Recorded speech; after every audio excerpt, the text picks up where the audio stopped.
step-parents didn't say anything more. I was confused too, wondering what they were thinking and how they planned to help Melissa without the medicine. Back at home, the silence felt thick. "What did you mean at the hospital about another way?" I asked. Joseph and Nicole shared a look before Joseph answered. "We're thinking about seeing a healer," he said, not quite meeting my eyes. "A healer?" My voice wobbled a bit. "Melissa needs real medical treatment, not superstitions. That's not science. It's not safe." Joseph's voice was cold, final. "We're her parents. We make the decisions. Your job is to follow them, not question them."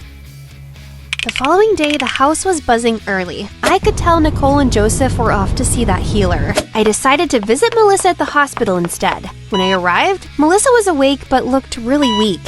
"Did you crack that math puzzle yet?" she asked faintly. "Not yet," I replied. She said, "For me, try to solve it." I assured her, "I will, Melissa, I promise." After the visit, I headed back home. Nicole and Joseph were there, but they barely looked at me. Nicole said, "Go do the laundry," and waved me off. But as I left the room, I couldn't help but overhear Nicole talking on the phone. She was speaking to her mom, saying, "The healer won't do it without Melissa. We're planning to bring her from the hospital tomorrow." "Take Melissa out of the hospital? That was crazy!" Without a second thought, I dashed back to the hospital. I found Melissa's doctor and quickly told him everything. His face turned serious. "Taking Melissa out now would be very risky. Don't worry, I won't let them move her. She needs to stay right where she is under proper care."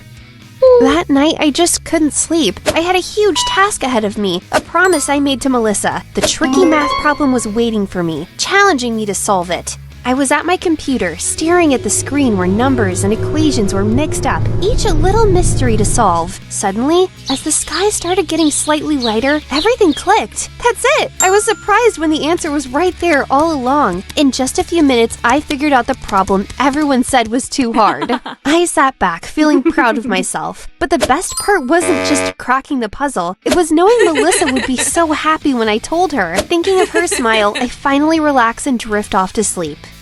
I woke up to Nicole's sharp voice. "Because of you, the hospital's on high alert," she said, her tone icy. Joseph's voice was even louder. "You've gone too far, Amy. Get out of our house. Now."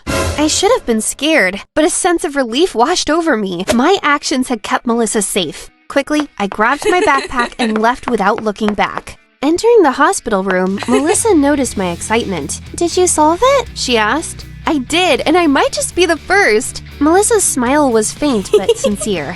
"Let's see if you're the first." I quickly opened my laptop and Googled it. The World Association of Mathematicians website came up and my heart skipped. The page declared, "Solve Clay's math problem, unresolved since 1960, for a grand prize of $1 million. I couldn't contain my joy and let out a triumphant scream. With tears of joy streaming down my face, I showed Melissa the screen. "This means we can afford your treatment. I'm going to save you, sis." What unfolded next was like something out of a movie. I raced to the headquarters of the World Association of Mathematicians. At first, they were skeptical, but once I laid out my solution, their doubts vanished. They shook my hand, smiles spreading across their faces, and announced on their social media that I had just won $1 million. Wasting no time, I dashed back to the hospital. I found Melissa's doctor and told him the incredible news.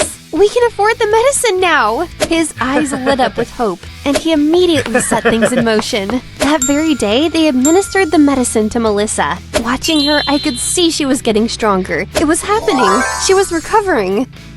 That evening, Melissa and I were sharing laughs in her hospital room when the door creaked open. My step-parents walked in, tears in their eyes, and embraced Melissa. "We're so glad you're getting better, honey," Nicole said, her voice soft with relief. Then, Nicole's gaze shifted to me. Her tone was cooler. "So, you're a math whiz, huh? Hard to believe. Still, thanks for saving my daughter." Joseph chimed in. "You stopped us. We could have cured her with the healer." I couldn't help but reply. I doubt a witch doctor could have done this. Joseph frowned. "Still sharp-tongued, I see. Well, hand over your prize money, and maybe we'll let you return home." "No chance," I shot back. "That money's for me and Melissa's future, like her college fund." Right then, the door swung open again. Melissa's doctor, a police officer, and a social worker came in. The doctor didn't mince words. Trying to treat Melissa with witchcraft isn't parenting. I've reported you to social services. Melissa won't be staying with you any longer. Nicole tried to backpedal. I was kidding. Who believes in healers, right? But her words fell flat. The police gently ushered them out. Melissa's tears were bittersweet. She knew this was for the best. As the door closed behind them, I felt relief and resolve. We were going to be okay. Since that day, Melissa and I have been staying at a children's home. Believe it or not, we're really happy here. I've even dived into another tricky math problem. Yep, another one with $1 million prize. My plan? If I crack this puzzle, I will buy a cozy house where Melissa and I can live together. And guess what? Nicole and Joseph have started visiting us and seem genuinely sorry for everything. If they keep showing they've changed, who knows? Maybe one day we might consider having them with us. But that's a big maybe. They'd have to prove they've turned over a new leaf. Not just to me, but to Melissa too.